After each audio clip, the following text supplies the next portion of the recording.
The pandemic saw an accelerated decline for the Airbus A380, with several airlines storing and even retiring their fleet of super jumbos during the height of the health crisis. Qantas was one of those airlines, having sent its fleet to desert storage in the United States. The carrier always said the A380 would come back, and it has. But for two of the giants, the pandemic has ended in a rather unceremonious manner. In Victorville, California, the first Qantas Airbus A380 is undergoing scrapping. The parts will be used as spares to be kept at LAX and Australia.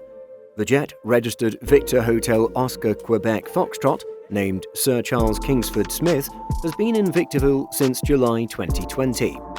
Aged just slightly over 13 years old, Oscar Quebec Foxtrot was the sixth aircraft ordered by the Australian flag carrier way back in March 2001.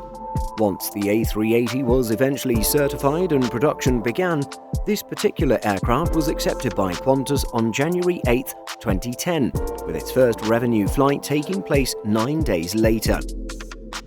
The jet was also the first of the Qantas A380 fleet to get the new, at the time, Silveroo livery, with the repaint completed by Emirates Aircraft Appearance Centre in Dubai. Its last revenue service was as QF8 from Dallas to Sydney. After this, the aircraft was ferried to LAX just a few days after being withdrawn from service. Qantas had 12 Airbus A380s in its mighty fleet. While the rebound in travel demand surpasses expectations in the post-pandemic era, the airline is only expecting to keep 10 of its super jumbos. With Oscar Quebec Foxtrot already being scrapped, the next in line is reported to be Oscar Quebec Echo, the fifth aircraft ordered by Qantas. Similar to its scrapped sister, Oscar Quebec Echo is slightly over 13 years of age and has the name Lawrence Hargrave.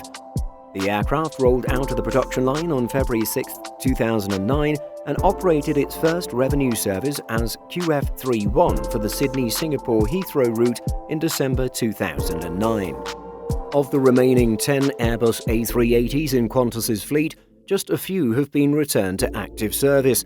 Indeed, the Australian carrier is being cautious in planning its future long-haul schedules. For now, a few are tasked with operating the popular Sydney to Los Angeles route. Another iconic return will be the long-standing flagship Sydney-Singapore Heathrow route from June 19th, which will undoubtedly see more returns of the Airbus A380s to their former staple services. The One World member airline highlights the use of 5 aircraft by mid-2022.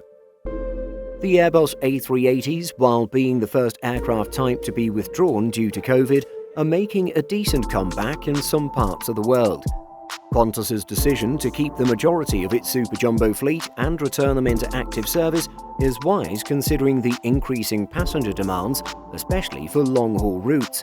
However, with Project Sunrise and the A350 on the horizon, it won't be long before the almighty super jumbos see eternal retirement. What do you think of some of Qantas's A380s being cannibalized for spare parts? Share your thoughts by leaving a comment. In addition to our daily YouTube videos, Simple Flying publishes over 150 articles every week. If you're looking for the latest aviation news and insights, visit simpleflying.com.